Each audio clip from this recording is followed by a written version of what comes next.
Finally আমরা আমাদের ডেস্টিনেশনে পৌঁছতে পেরেছি।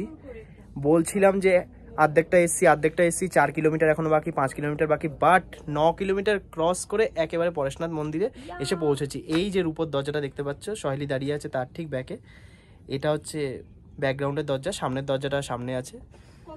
সোমদত্তা কিছু বলো, কেমন লাগছে সিনটা? এখানে উঠলে পুরো মনে হচ্ছে স্বর্গ, এবং মেঘের খুব কাছাকাছি আসা যাচ্ছে। পুরো 10 কিলোমিটার মতন হাঁটা রাস্তা, আর ওই 10 কিলোমিটার হাঁটা মানুষের পক্ষে সম্ভব নয়। আমরা বাইকে করে এসেছি এবং বাইকেও ওঠা যাচ্ছে না, এতটা চড়াই এবং এতটা খাড়া। সেই জায়গাটা সিঁড়ি দিয়ে বাইকটা তো ভেঙে ভেঙে আসা যায় না, সেই জায়গাটা হেঁটেই আসতে হয়েছে। তারপরেও আধ ঘন্টা মতন রাস্তা শুধু সিঁড়ি। সেই সিঁড়িটা মিনিমাম 70 থেকে 80টা আমি কাউন্ট করেছি।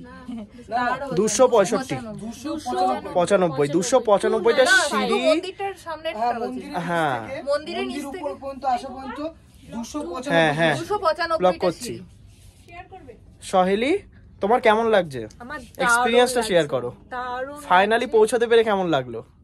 দারুণ লেগেছে, অনেক ঘাম ঝরিয়েছি, একদম কষ্ট করে ঘাম ঝরিয়েছি, অনেক পায়ের ব্যথা সহ্য করে উপরে উঠেছি, দর্শন করেছি এবং আমার খুব ভালো লাগছে। দারুণ লাগছে। রিয়া এসে পৌঁছতে পেরেছো? হ্যাঁ এসে পৌঁছতে পেরেছো, কেমন লাগছে সিনটা? আশেপাশে জাস্ট ওয়াও, আর বাদর তো আশেপাশে বাদর তো প্রচুর ঘুরছে। হ্যাঁ জল এবং খাবার দাবারের অনেক বেশি কষ্ট এখানে।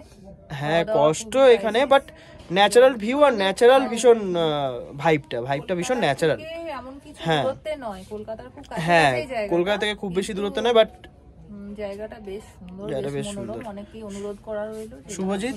আর এতটা রাস্তা বলে কেউ ভয় পাবেন না, এখানে অনেক রকমের ব্যবস্থা রয়েছে। না জেনে এখানে টলি রয়েছে, আপনারা যেটাতে মনে করবেন সেটাতে ওই হলো যে যেমন ওজন সেই অনুযায়ী, হ্যাঁ সেই অনুযায়ী প্রাইস নেয়।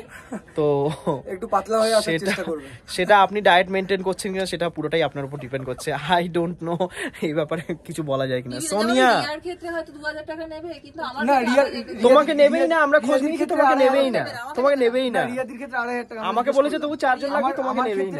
সোনিয়া বলো কেমন লাগছে? আমার এখানে সে খুবই ভালো লেগেছে, আমি ফার্স্ট টাইম এখানে এসেছি, আমার দারুণ লাগছে। এখানে এত রাস্তা হেঁটে আসতে পেরেছো, কেমন লাগছে? ভিউটা তো জাস্ট অসাম। আমরা হাফের বেশি আমরা রাস্তা হেঁটে এসেছি, তারপর আমরা যদিও আসতে পারিনি, আমাদের বাইক নিতে হচ্ছে। বাইক সাহায্য করেছে কিছুটা, বাট পুরো বেশিরভাগ আমরা হেঁটে এসেছি, বেশিরভাগ রাস্তা আমরা হেঁটে এসেছি। এরপর আর পারছিলাম না বলে আমাদের বাইকটা নিতেই হলো লাস্ট। তো ব্যাপার না, চলে এসেছি, ভগবান তো ডেকেছে বলে সাহায্য করেছে। বাবা পরেশনাথের আশীর্বাদ। সহেলি তো পুরো রাস্তায় বাবা পরেশনাথের আশীর্বাদ বলতে বলতে এলো। আরেকবার বলে দাও বাবা পরেশনাথের আশীর্বাদ বলে দাও। সবই বাবা পরেশনাথের আশীর্বাদ। সেটাই।